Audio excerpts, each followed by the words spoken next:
కుంభరాశి వాళ్ళకి 15 రోజుల్లో 2 గ్రహాలు దివ్యంగా యోగిస్తున్నాయని చెప్పొచ్చండి. దశమంలో రవి అద్భుతంగా యోగిస్తూ ఉన్నారు. దీని మూలకంగా ఏంటంటే ఎవరైతే ఉద్యోగ ప్రయత్నాలు చేస్తూ ఉంటారో, ఎవరైతే రాజకీయాల్లో అభివృద్ధి కావాలని కోరుకుంటూ ఉంటారో, పనుల్లో ఆటంకాలు ఎక్కువ వస్తున్నాయని, ఆరోగ్య సమస్యలు ఉన్నాయని బాధపడుతున్నారో కుంభరాశి వాళ్ళకి ఈ యొక్క నవంబర్ 17వ తారీఖు తర్వాత నుంచి అద్భుతంగా యోగిస్తుంది. చాలా మంచి శుభ ఫలితాలు ఖచ్చితంగా చూస్తారండి. భాగ్యంలో శుక్రగ్రహ సంచారం అనేటువంటిది అద్భుతంగా ఉంది.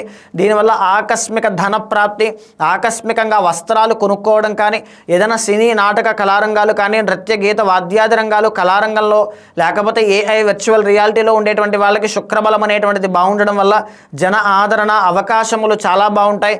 ఈవెన్ ఏదైనా ఒక శుభకార్యాల్లో పాల్గొనడం కానీ, విందు వినోద కార్యక్రమాలకు వెళ్ళడం కానీ, ఇలాంటివన్నీ కూడా కుంభరాశి వాళ్ళకి 15 రోజుల్లో కనబడుతున్నాయని చెప్పొచ్చండి.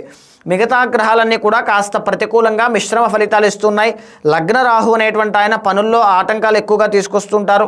ద్వితీయంలో శని రుణ బాధలు, అప్పుల విషయంలో ఇబ్బందులు క్రియేట్ చేస్తుంటారు. షష్టంలో గురుగ్రహ సంచారం చిన్న చిన్న అవమానములు, మనోవిచారములు, ఆర్థిక ఇబ్బందులు చూడాల్సిన పరిస్థితులు కనబడుతూ ఉంటాయి.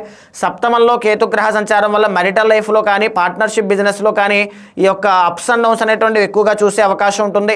భాగ్యంలో బుధగ్రహ సంచారం యోగించట్లేదు. వ్యాపారంలో ఉన్న వాళ్ళకి తెలివితేటలతో, సమయస్ఫూర్తితో ముందుకు వెళ్ళాలి. అప్పుడే మీరు విజయాన్ని చూసే, లాభాలు చూసే అవకాశం ఎక్కువగా ఉంటుంది. దశమంలో కుజుడు పార్షియల్లీ యోగిస్తున్నారండి. ఎందుకంటే అది ఓన్ హౌస్ కాబట్టి. రియల్ ఎస్టేట్ కానీ, కన్స్ట్రక్షన్ ఫీల్డ్ కానీ, స్పోర్ట్స్ ఫీల్డ్ కానీ, కాంపిటేటివ్ ఎగ్జామ్స్ రాసే వాళ్ళకి కానీ కుజుడు పార్షియల్గా యోగిస్తున్నారు కాబట్టి మీ సంకల్ప శక్తి బలంగా ఉంటే, చెయ్యాలి అనేటువంటిది పట్టుదల ఉంటే, రిస్క్ తీసుకోగలిగితే కుజుడు ఖచ్చితంగా యాక్టివేట్ అవుతారు. మంచి ప్రాజెక్టులు కానీ, అవకాశాలు కానీ, ఈ యొక్క వ్యాపార వాణిజ్య వ్యవసాయాలు, భూమికి సంబంధించిన వాటిలో మంచి విజయాన్ని చూస్తారని చెప్పొచ్చు. కుంభరాశి వాళ్ళకి ఓవరాల్గా కొంచెం మిశ్రమంగానే ఫలితాలు కనబడుతున్నాయండి. గురుబలం లేదు కాబట్టి గురువారం ఖచ్చితంగా శనగలు దానంగా ఇవ్వండి. శివుడికి పంచామృతాలతో అభిషేకం చేయండి. గోసేవ ఎక్కువగా చేయండి. గురు చరిత్ర పారాయణ చేయండి. ఒక నెల ఓపిక పట్టగలిగితే డిసెంబర్ మాసం వచ్చిన తర్వాత మీకు చాలా బాగుంటుంది. అప్పటి వరకు కొంచెం ఓపిక పట్టండి. ఓవరాల్గా కుంభరాశి వాళ్ళకి ఈ విధమైన ఫలితాలు కనబడుతున్నాయి కాబట్టి ప్రతిరోజు స్నానం చేసేటప్పుడు కొద్దిగా పసుపు వేసుకుని స్నానం చేయడం వల్ల గురుబలం పెరుగుతుంది. ఇంటికి వచ్చేటప్పుడు కాళ్ళు కడుక్కొని ఇంట్లోకి రావడం అలవాటు చేసుకోండి. ద్వితీయంలో శని వల్ల కాస్త ఇబ్బందులు క్రియేట్ అవుతాయి.